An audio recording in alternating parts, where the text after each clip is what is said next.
Oh, ngayon naman mga kapatid, ito,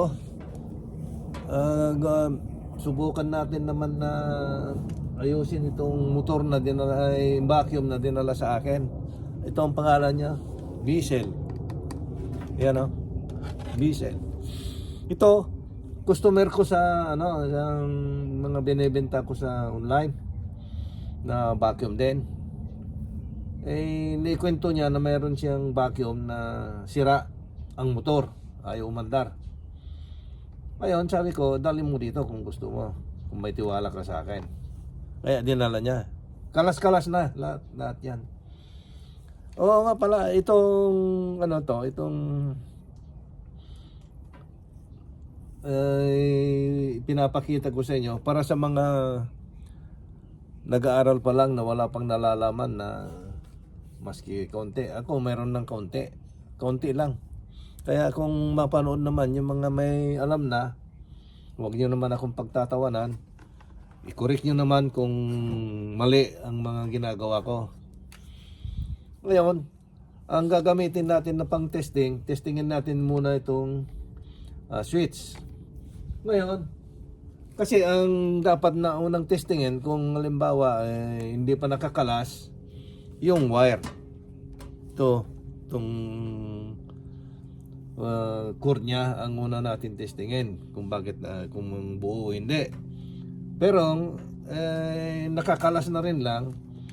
Ito ang hindi niya alam ilabas, itong switch. Kaya ako na ang naglabas na, inilabas ko na. Para mag-test ako, diretso na sa dito sa saksakan, mula dito hanggang sa switch.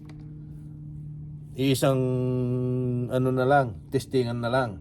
Pagka na-testing mo yan, alam mo na buo na to, ang core niya, alam mo na rin na buo yung switch niya. Ngayon,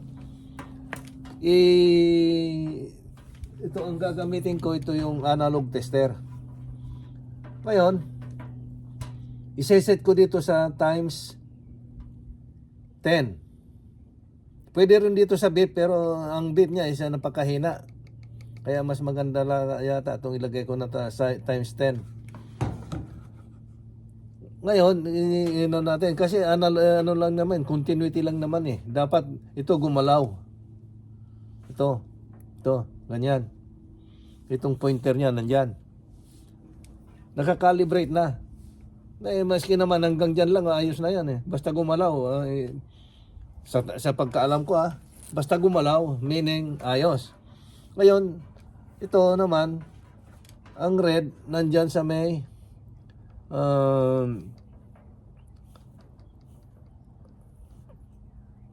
tapang ng kabayo. Yung ohms. Itong itim, nasa common. Yan ang parati mong ilalagay. Pagka itim, common. Pagka yung pula, andyan yung, kung wala yung nakalagay na ohms, yung, alam mo naman, yung sapatos ng kabayo. Yun, ganyan. Ngayon, ilagay na natin dito. Ito naman, walang positive negative kung mag-testing ka dito. Ang may positive negative lang naman baterya hindi naman baterya ang titestingan natin. Ito, ilagay ko dito sa red. Ayan, ganyan. Ayan nakalagay na ganyan kita nyo ito. Ito, nakalabas. Meaning, naka-off. Naka-off sana yan. Pero kita nyo ayan nandyan na. Baka sira to. I-on natin. Ayun, ayaw pa rin. Ayun, nakalubog na. Yun ang dapat na naka-on. Yun ang dapat na pumalo. Pero nakapalo na, nag-move na, hindi naka-on. Ayun. Nandiyan pa rin, naka-off pa rin. Naka-off, nandiyan pa rin. Di meaning sira ito. Hindi ko pa sigurado kung yung motor ang sira. Ngayon, testingin natin, pwede ko rin testingin yung motor Ngayon, testingin natin yung motor. Nandito na rin lang tayo. Dito natin ito, dalawang white ang pumunta doon sa galing sa switch, dalawang white. Yan, ito. Sa motor.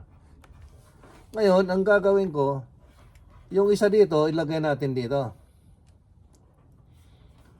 Kung makita natin kung buo yung motor o hindi. Dapat pumalo rin yan. Yan, pumalo rin yan dapat. Pero tingnan mo kung saan yung galing na hindi yung dito ang kukunin mo ay yung nanggaling sa wire nanggaling dito ang wire niya rito. Yung itim nanggaling dito sa wire dito sa cord. Ngayon, itong white, yan ang nanggaling sa motor. Kaya diyan mo kukunin yung isa. Ilagay mo diyan. Ngayon, itong isa, white din. Itong white na ito, nanggaling din to. Yan ang neutral niya. Kasi itong itim na to, yan ang hot. Yan ang hot. Ngayon, ang kukunin mo dito, yung galing din doon. Isasaksak natin dito. Ayun. Buo ang motor. Ibig sabihin, buo ang motor. Kaya ayaw umandar, ang diferensya, ito. Itong switch. Ngayon, alam mo na kung saan ka didiretso na gumawa. Ngayon, mayroon akong buo dito na switch na gumagana. Ngayon, subukan natin. Ito, ilagay natin dyan. Tapos ilagay natin din dito. Bahala ka na kung saan mo gustong ilagay. Basta ang lagyan mo ng koneksyon itong dalawa. Ito at saka ito. Para magkaroon ng kontak. Ngayon, i-on natin. Yun, naka-on yan. Ayaw na pumalo. Ngayon, i-off natin. O, yun. Kumpirmado na ang sira ay itong switch. Ngayon, wala pa akong nakuha na switch nito eh. Ito hindi pwede. Ayan na. Oh. Yun. Ayan, kumpirmado na ang switch niya is ang may diferensya. Na-testing mo na yung switch, na-testing mo pa yung cord, na-testing mo na rin yung motor. Kaya alam mo na kung saan ang papalitan mo ngayon. Ayun oh.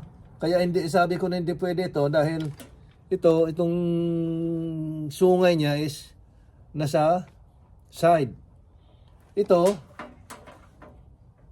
nandito sa gitna, yan, harap niya. Ito sa side. Ito sa harap. Kaya hindi pwede. Ayan lang. Yan lang, ganun lang ang ng pag-test ng vacuum. Mas madali pang testingin ito kaysa electric fan eh. Kaya pagka sabi ko na pagka mayroon akong mali, testingin niya, sabihin niyo naman sa akin kung ano yung mali para sa ganoon malaman ko kung anong mga diferensya. Kasi sabi ko na wala pa akong anong experience, mayroon lang akong konting nalalaman. Kaya ako man lang sinishare to para yung mga makapanood na magaling at gustong mag-comment na mali yung ginagawa mo para madagdagan naman yung kaalaman ko. Sige. Thank you. Kung nagustuhan nyo, sabi ko, mag-comment naman kayo. Kung mayroon kayong i-comment, positive or negative comment.